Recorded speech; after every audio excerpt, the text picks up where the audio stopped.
studied law of torts prior to your college, maybe for your college entrance tests. लेकिन now when you are in law school finally, you need to make sure that certain things का आप ध्यान रखो. In this video, we will be discussing how should your approach be towards this subject of law of torts in your law school.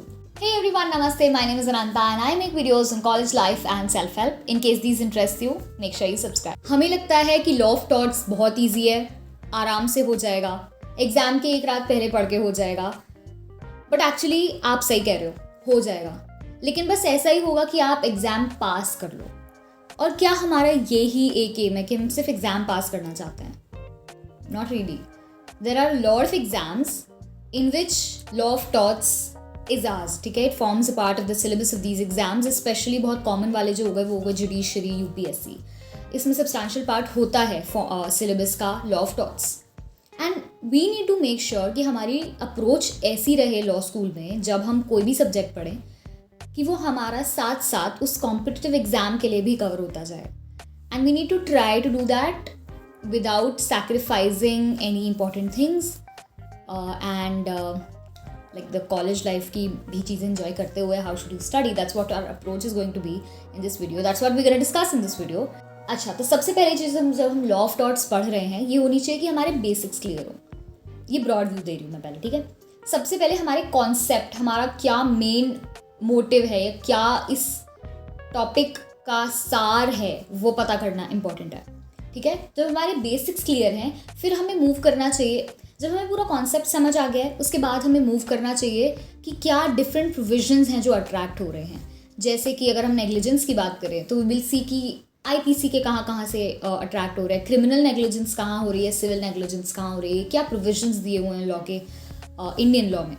क्योंकि एक चीज़ जो आपको पता होनी चाहिए वो ये है कि लॉ ऑफ टॉर्ट्स का कोई स्टैट्यूट नहीं है. जैसे लॉ ऑफ कॉन्ट्रैक्ट्स का द इंडियन कॉन्ट्रैक्ट एक्ट है.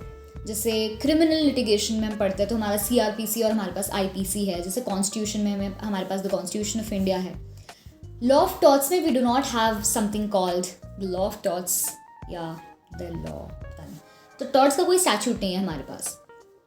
इसलिए ये जो कॉन्सेप्ट है टॉर्ट्स के ये अलग अलग स्टैट्यूट्स में होंगे और वो हमें रिलेट करते हुए वो सारी चीज़ें हमें अलग अलग प्रोविजन से लेते हुए एंसिलरी लॉ से रिलेट करते हुए पढ़ना ज़रूरी है. सो कनेक्टेड विद डिफरेंट एस्पेक्ट्स. आप आसपास ऑब्जर्व करो, एग्जाम्पल्स ढूंढो. जब आप नोटिस करते हो एग्जाम्पल्स को फिर ढूंढो कि कहाँ पर ये चीज़ हो सकती है, क्या प्रोविजन अप्लाई करेगा, क्या इसका बेसिक कॉन्सेप्ट है जो यहाँ पर लग रहा है. With every concept of tort law you will have some of the other provision in some other law. For example nuisance, उसमें सिविल क्रिमिनल की हम बात कर रहे हैं, उसमें हम प्राइवेट पब्लिक की बात कर रहे हैं तो आईपीसी पिक्चर में आ जाएगा. इसी तरीके से यू नीड टू ऑब्जर्व कि डिफरेंट प्रोविजंस किस लॉज से हमें इस कॉन्सेप्ट में लग रहे हैं. इस अप्रोच से जब आप पढ़ोगे this will not only help you in your college classes and for preparation of the exams after college, but in case आप फर्स्ट ईयर में हो जब आप लॉ ऑफ टॉर्ट्स पढ़ रहे हो and you are preparing for CLAT और for any other law entrance test, it will help you in that as well. क्योंकि इस तरीके की प्रिपरेशन आपको अच्छे से कॉन्सेप्ट की क्लैरिटी ले आएगी and will be able to solve better questions in CLAT या कोई और जो भी लॉ एंट्रेंस आप फोकस कर रहे हो उस पर. बट एक चीज़ जो इंपॉर्टेंट है एग्जाम को लेके वो है कि क्लैट में थोड़े अलग टाइप के क्वेश्चंस पूछते हैं, भले ही वो टॉर्ट्स से पूछ रहे हो. तो उसमें आपको ज़रूरी है कि आप more and more test practice करो, मोर एंड मोर मॉक्स दो, क्वेश्चंस देखो किस टाइप के आ रहे हैं, refer to the previous year papers, refer to mocks, give more tests. That is what I would advise. SmartKida has a comprehensive plan for CLAT for all the students who are preparing for CLAT 2024.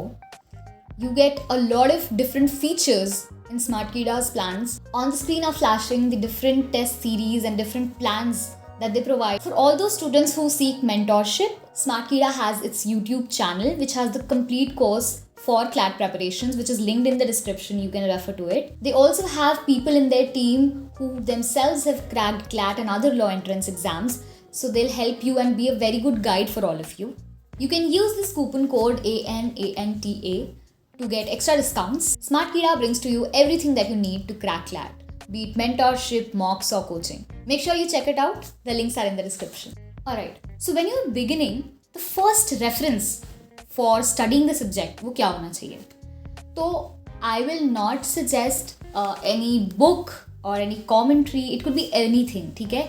Anything that gives you a good understanding of the concept. तो वो scholarly writings हो सकती हैं, reviews हो सकते हैं, commentaries हो सकती हैं, मूवीज़ हो सकती हैं, वेब सीरीज़ हो सकती है, जो भी हो, ठीक है, वीडियोज़ हो सकते हैं, जो भी आपको एक अच्छी अंडरस्टैंडिंग दे उस पूरे कॉन्सेप्ट की, रेफर टू दैट। अच्छा, so whatever you read, be it scholarly articles हों, रिव्यूज़ हों, कॉमेंट्रीज हो, कुछ भी आप पढ़ो, उसमें आपको ये चीज़ ध्यान रखनी है कि जो आप पढ़ रहे हो वो उसमें ऑथर का व्यू लिखा हुआ है। You have to know the concept, और कॉन्सेप्ट आपको ब्लैक एंड वाइट समझना है। कॉन्सेप्ट चेंज नहीं होगा इन सारी चीज़ों में, आप भले ही आर के बांगिया पढ़ो, कोई और बुक पढ़ो, ऑल दीज चीज़ों में the concept remains the same. हाँ, क्योंकि मैं एक डिफरेंट बुक लिख रही हूँ, दूसरा बंदा डिफरेंट बुक लिख रहा है, तो उनके व्यूज़ चीज़ों पे चेंज होंगे, but what you need to make sure is that you reading the concept, you are paying attention to the concept, and concept is black and white, ठीक है। अच्छा, अब दूसरा क्वेश्चन आता है कैसे शुरू करना है। तो शुरू करने में कुछ खास नहीं है, यू नीड टू नोटिस आपके अराउंड जो चीज़ें हो रही है ना, उन चीज़ों पे ध्यान देना चालू करो, because you will B beginning with your first year. तो अभी आप एकदम कोर लॉ सब्जेक्ट्स में डाइव नहीं करोगे, मतलब इट्स योर इंटरेस्ट अगर आप करना चाहो तो, लेकिन when you want to start you should notice things that are going around you. तो जैसे कि आप रेस्टोरेंट में जाते हो और रेस्टोरेंट में जाके आप बैठते हो एकदम 5 स्टार रेस्टोरेंट में या 3 स्टार रेस्टोरेंट में, और वहाँ पे you don't get good service, then you need to see कि यार क्या ये मेरा राइट वायलेट हो रहा है जब मैं इतना पैसा भर रहा हूँ और मुझे प्रॉपर सर्विस नहीं मिल रही है। Is it a violation of my right? If it is, किस चीज़ के अंदर फॉल करेगा, किस कॉन्सेप्ट के अंदर ये आएगा और किस प्रोविजन में ये दिया हुआ है, इस टाइप की चीज़ों को नोटिस करना चालू करो, इन चीज़ों को ध्यान में रखना चालू करो। अभी जैसे मैं और मेरी फ्रेंड मैच देखने गए थे IPL का, एंड वहाँ पे 20 रुपए की बॉटल 100 रुपए में बिक रही थी। देन वी वर लाइक, भाई ये कर सकते हैं क्या, कि इसके खिलाफ केस नहीं होगा क्या? इज दिस अलाउड कि MRP से ज़्यादा किसी चीज़ को बेचा जाए? तो you need to have that mind, और फिर उस पर रिसर्च करो। इट इज़ एक्चुअली फन, ठीक है, law is actually fun, just you need to be awake, watch great movies, ठीक है, बहुत अच्छी Hollywood, Bollywood etcetera web series हैं, मूवीज़ हैं that you can watch, and if you want we can make a video on that as well, जिसमें हम अलग अलग मूवीज़ डिस्कस कर सकते हैं, डिस्कस नहीं तो एटलीस्ट सजेस्ट कर सकते हैं, वेब सीरीज सजेस्ट कर सकते हैं। मोस्टली तो आपने देखी होंगी, क्योंकि मैं थोड़ी कम देखती हूँ, आपने मुझसे ज़्यादा देखी होंगी। तो एनीवेज, तो there are really good law based movies and web series that are available that you can watch. और तो कॉमेंट्रीज पढ़ना, बुक्स पढ़ना, स्कॉलरली आर्टिकल्स पढ़ना, रिव्यूज़ पढ़ना, वीडियोज़ देखना और ऑब्जर्व करना, रिसर्च करना। उसके बाद अब हम आते हैं कि अब जब मैं पढ़ रही हूँ और एग्ज़ाम के लिए प्रिपेयर कर रही हूँ तो मेरी अप्रोच कैसी होनी चाहिए। तो it's very simple, refer to the syllabus, मेरे सिलेबस में क्या क्या टॉपिक्स आ रहे हैं, और refer to the question papers, previous year papers में उन टॉपिक से क्या क्वेश्चन आए, तो you will get to know कि अच्छा ये टॉपिक है और इस टॉपिक से इतनी डेप्थ में क्वेश्चन आ रहा है, इस टॉपिक में ये चीज़ें इंपॉर्टेंट हैं, मुझे अगर ये सब्जेक्ट पढ़ना है ABC तो मुझे इन चीज़ों पे ज़्यादा ध्यान देना है, या मुझे क्लास में अगर इतना पढ़ाया जा रहा है तो मेरे एग्ज़ाम के लिए मुझे इतने डेप्थ में कवर करना है। ये सारी चीज़ों पे आपको ध्यान देना चालू करना है, एंड अब आपको यही करना है, साथ साथ नोट्स बनाते चलो, and you will be ahead of the class. वो आपको क्लास के लिए नहीं प्रिपेयर करेगा, क्लास के आगे के लिए आप प्रिपेयर हो जाओगे। भाई, आई genuinely request all the freshers who are watching this video to thoroughly read a subject। अगर एक सब्जेक्ट है जो आप कॉम्पिटिटिव एग्ज़ाम पे, जो जिस भी कॉम्पिटिटिव एग्ज़ाम पे फोकस कर रहे हो उसमें आने वाला है और वो आप अभी पढ़ रहे हो, तो मेक श्योर वो आप अभी इतने अच्छे से पढ़ो कि वो आपका तब के लिए रेडी हो जाए, क्योंकि ऑनेस्टली अभी आपके पास बहुत टाइम है, और इतना टाइम है कि आप सफिशेंटली बहुत एग्जॉस्टिव नोट्स तैयार कर सकते हो। तो study in a manner that इसके बाद मुझे ये सब्जेक्ट पढ़ने को नहीं मिलेगा, और एक्चुअली कोई नहीं मिलेगा, आपको कोई पढ़ाएगा नहीं, फिर आपको खुद ही पढ़ना होगा। तो why do you want to waste your time on a subject that you can already do in your first year, complete in your first year, और क्यों आपको सीनियर्स ईयर में जाके वापस से उसको स्क्रैच से चालू करना है, मतलब जब आप अभी से ही उसको एकदम अच्छे से पढ़ सकते हो। तो करना ये है कि क्लास में एक एक टॉपिक होता जा रहा है, जो टॉपिक हुआ उस टॉपिक को आप अपनी क्लास में जो हुआ है वो तो है ही आपके पास क्लास नोट्स, उसके बाद जो टॉपिक हुआ है उसको आपको अपने एग्जाम पर्सपेक्टिव से देखना है, कि मेरे एग्ज़ाम में जो भी मैं एग्ज़ाम टारगेट कर रही हूँ या कर रहा हूँ उसमें ये पार्ट ज़्यादा इंपॉर्टेंट है, इतने डिटेल में मुझे नोट्स बनाने हैं. So this topic for my exam will attract these things. Comprehensive एक पूरा नोट्स बना लिया आपने. अब भाई मेरे फॉर एग्जाम्पल नेग्लिजेंस, तो नेग्लिजेंस पे मेरे पूरे नोट्स तैयार हो गए हैं. I know these are the things that is getting attracted. ये केस लॉ, ये सारी चीज़ें मेरे पास 8-10 पन्नों में एक टॉपिक के वो चीज़ें तैयार हो गई. ठीक है, उसके बाद I don't need to touch a book, क्योंकि मैंने तो क्लास के साथ साथ वो सारी चीज़ें प्रिपेयर कर ली हैं.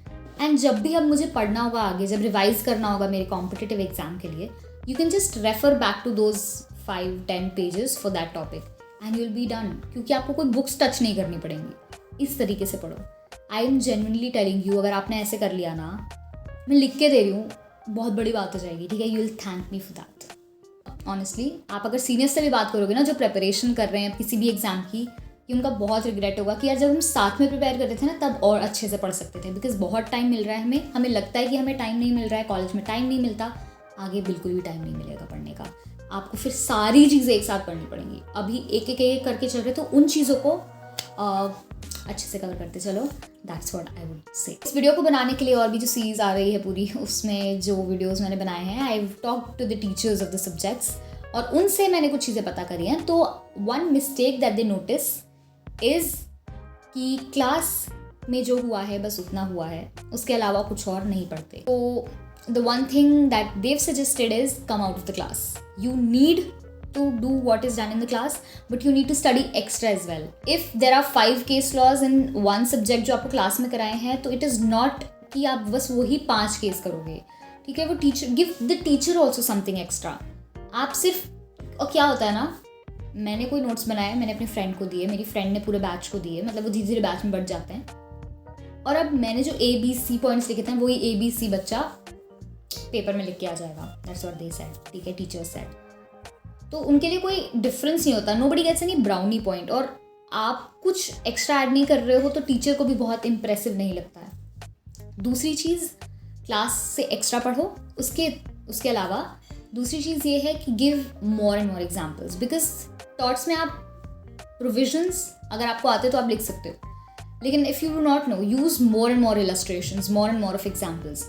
आपको बहुत सारी चीज़ें लिखने को नहीं मिलेंगी, तो आपको यही सारी चीज़ें यूज़ करनी होंगी पेपर में, कि आप अलग अलग एग्जाम्पल्स दे रहे हो, डिफरेंट चीज़ों को एक्सप्लेन कर रहे हो with illustrations. These were the things that you need to keep in mind if when you study for torts. Make sure आप क्लास में अच्छे से पार्टिसिपेट करो. क्लास में बहुत बकवास बातें होंगी, बहुत अच्छी बातें होंगी. मतलब फर्स्ट ईयर में तो ना इतनी डिबेट्स होती हैं क्लासेस में कि आपको लगता है भाई डिबेट में ही पूरी सेमेस्टर निकल जाएगी और बात एग्ज़ाम के लिए या पढ़ाई तो हो नहीं पाएगी. तो वो होता है, वो फर्स्ट सेमेस्टर में होता है, सेकंड सेमेस्टर में होता है, उसके बाद धीरे धीरे वो कम हो जाता है. बट वो कम नहीं होने देना है. कुछ अच्छी चीज़ों की डिस्कशन होनी चाहिए. इनिशियली तो बकवास चीज़ें होती हैं discuss, because everybody is new, सबको बहुत जोश होता है. और ये वीडियो अगर आप सेमेस्टर के बीच में देख रहे हो तो आप बिल्कुल समझ पाओगे कि मैं सही कह रही हूँ.